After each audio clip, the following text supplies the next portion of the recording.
My name is Ben, and my student number is S0441043.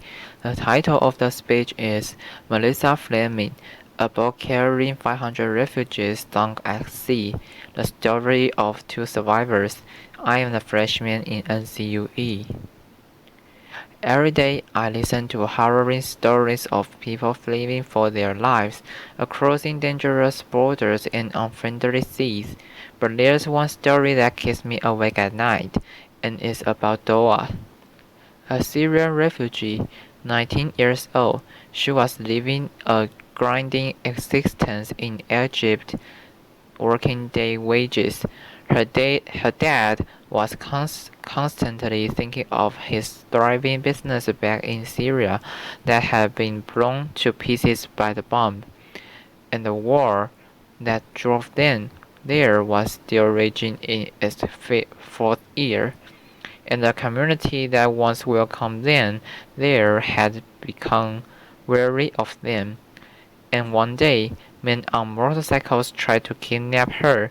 Once, a, once an aspiring student thinking only of her future, now she was scared all the time. But she was also so full of hope, because she was in love with a fellow Syrian refugee named Boson. Boson was also struggling in Egypt, and he said to Doa, "Let's go to Europe. See Asylum, safety. I will work. You can study. The promise of a new life." And he asked her father for her hand in marriage. But they knew to get to Europe, they had to risk their lives, traveling across the Mediterranean Sea, putting their hands in smugglers, notorious for their cruelty. And Doa was terrified of water. She always had been. She never learned to swim. It was August that year, and already 2,000 people had died trying to cross the Mediterranean. But Doa knew of a friend who had made it all the way to northern Europe, and she thought, maybe we can too. So she asked her parents if they could go. And after a painful discussion, they consented, and Boson paid his entire life savings, $2,500 each, to the smugglers. It was a Saturday morning when the call came, and they were taken by bus to a beach. Hundreds of people on that beach. They were taken then by small boats onto an old fishing boat. 500 of them crammed onto the boat, 500 below, 300 below, 500 above. There were Syrians, Palestinians, Africans, Muslims, and Christians. 100 children, including Sandra, little Sandra, 6 years old, and Masa, 18 months. There were families on that boat, crammed together shoulder to shoulder, feet to feet. Doa was sitting with her legs crammed up to her chest, Boson holding her hands. Day 2 on the water. They were sick with worry and sick to their stomachs from the rough sea. Day 3. Doa has a premonition, and she said to Boson, "I fear we're not going to make it. I fear the boat is going to sink." And Boson said to her, "Please be patient. We will make it to Sweden. We will get married and we will have a future." Day 4. The passengers were getting agitated. They asked the captain, "When will we get there?" He told them to shut up, and he insulted them. He said, "In 16 hours we will reach the shores of Italy." They were weak and weary. Soon they saw the boat approach, a smaller boat. 10 men on board, who started shouting on them, hurling insults, throwing sticks. asking them to all disembark and get on this smaller, more unseaworthy boat. The parents were terrified for their children, and they collectively refused to disembark. So the boat sped away in anger, and a half an hour later came back and started deliberately ramming a hole in the side of Dora's boat, just below where she and Boston were sitting. And she heard how they yelled, "That's the fish is your flesh!" And they started laughing as the boat capsized and sank. The 300 people below deck were doomed. Dora was holding onto the side of the boat as it sank, and watched in horror as a small child was cut to pieces by the propeller. Boston said to her, "Please let go, or you'll be swept in, and the propeller will kill you too. And remember, she can't swim."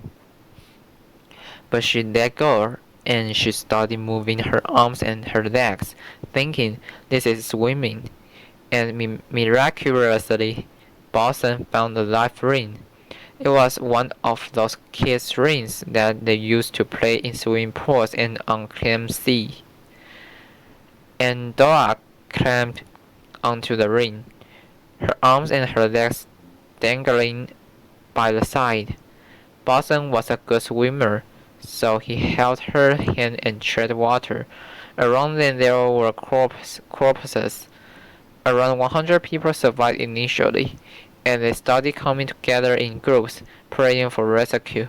But when the day went by and no one came, some people gave up hope, and Dora and Boston watched as men in the distance took their lives vests off and sank into water.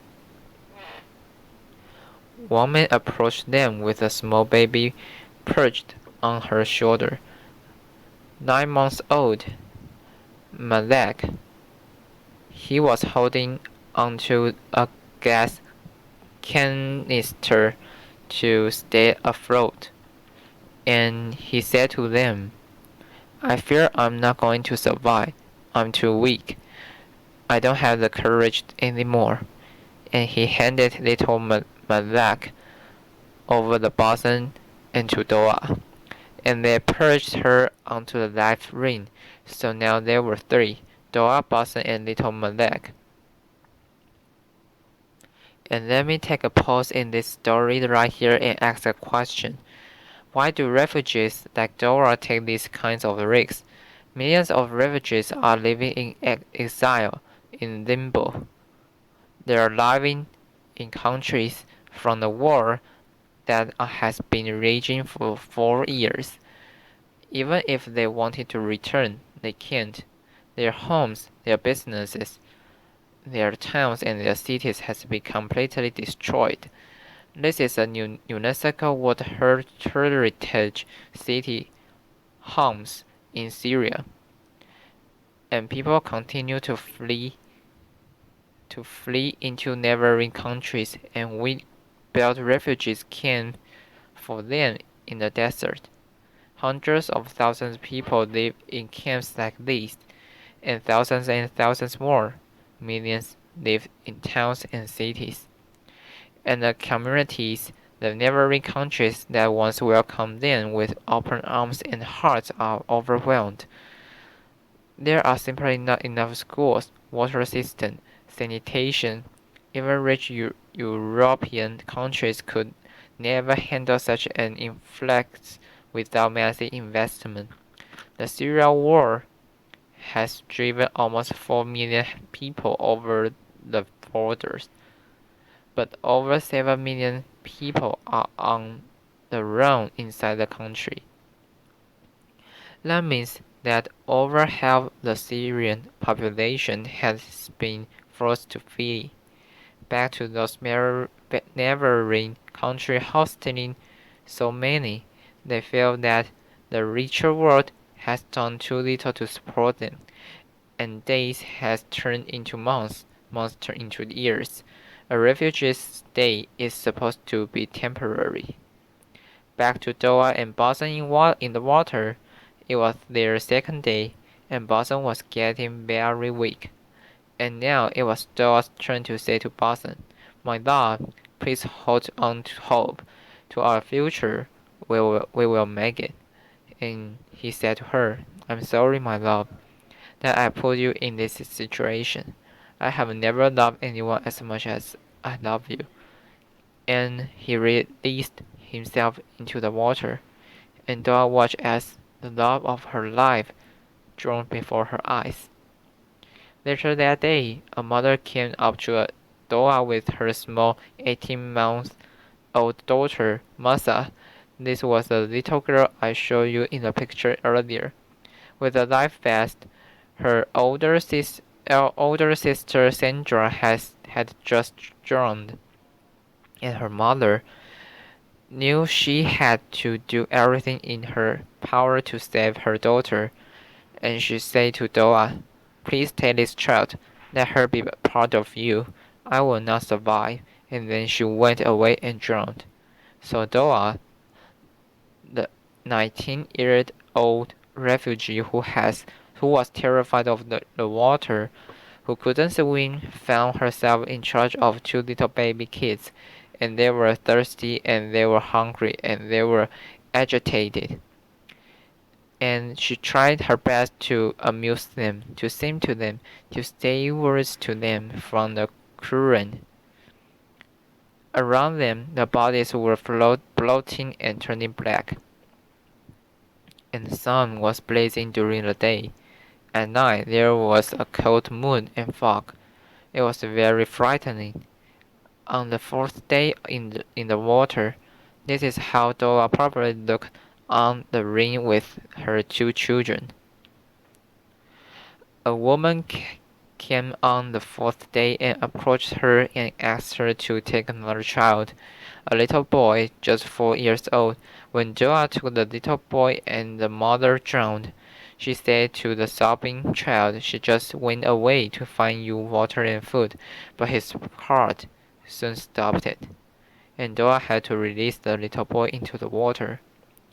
Later that day, she looked up into the sky with hope, because she saw two planets crossing in the sky, and she waved her arms, hoping they would see her, but the planets were soon gone. But that afternoon, as the sun was going down, she saw the boat, a merchant vessel, and she said to God, "Please, God, let them rescue me." She waved her arms, and she felt like she shouted for about 2 hours, and it had become dark, but finally the searchlights found her and they extended the rope. Astonished to see a woman clutching onto two babies, they pulled them onto the boat. They got oxygen and blankets, and a Greek helicopter came to pick them up and take them to the island of Crete. But Doa looked down and asked, "What of Malek?" And they told her the little baby did not survive. She drew her last breath in the boat's clinic, but Doa was sure that as they had been pulled up onto a rescue boat, that little baby girl, had been smiling. Only 11 people survived that wreck. Of the 500, there was never an international investigation into what happened. There were some media reports about mass murder at sea, a terrible tragedy, but that was only for one day, and then the news cycle moved on. Meanwhile, in a pediatric hospital on Crete, little Maza was on the edge of death. She was really dehydrated. Dehydrated. Her kidney were falling. Her glucose levels were dangerously low. The doctors did everything in their medical power to save them, and the Greek nurses never left her side, holding her, hugging her, saying her words. My colleagues also visit and say pretty words to her in Arabic. Amazingly, little Martha survived, and soon the Greek press started reporting about the miracle baby who had survived 4 days in the water without food and anything to drink, and offers to adopt her came from all over the country. And meanwhile, Doa was in another hospital on Crete, thin, dehydrated, and ep- ep- Epigean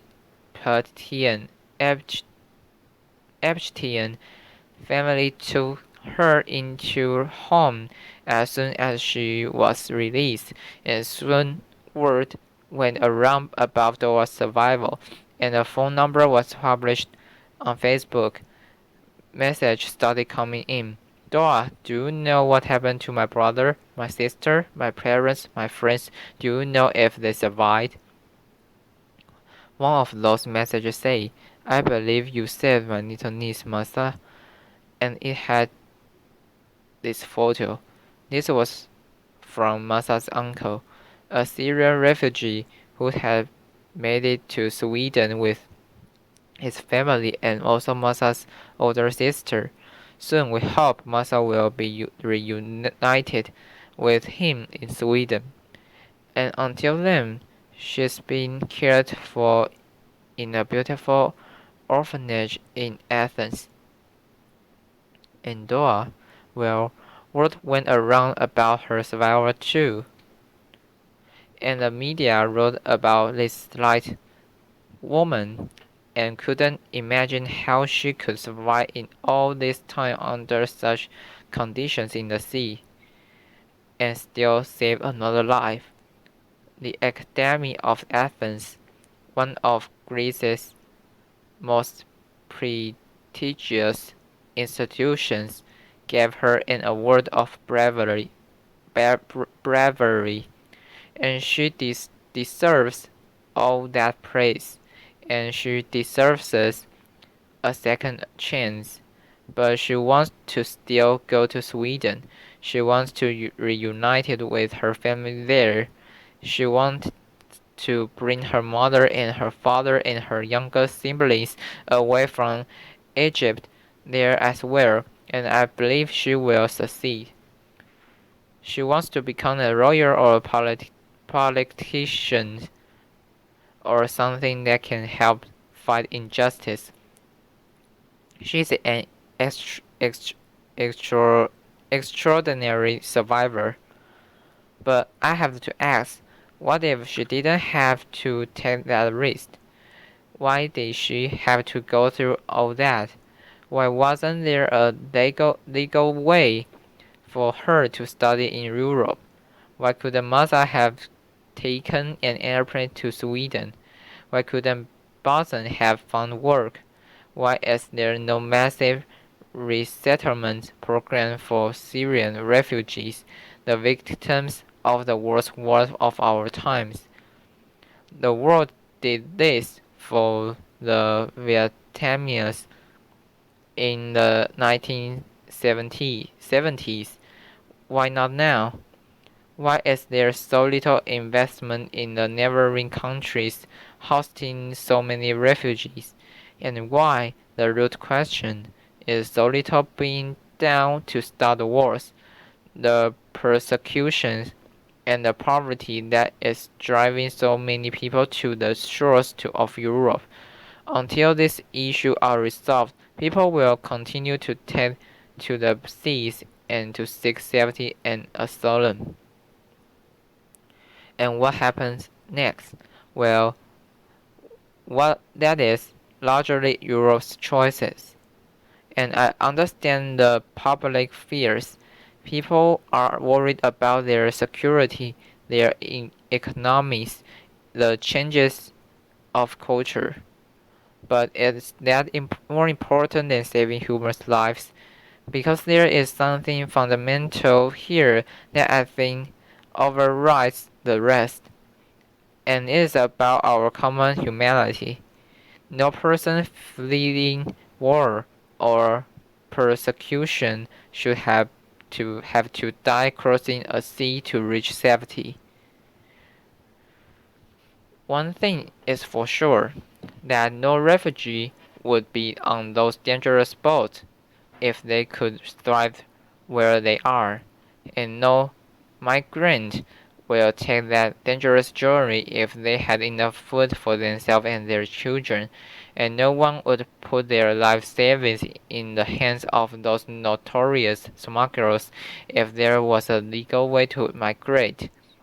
So on behalf of Little Massa and on behalf of Doa and of Boston and of those 500 people who drowned with them, can we make sure that they did not die in vain?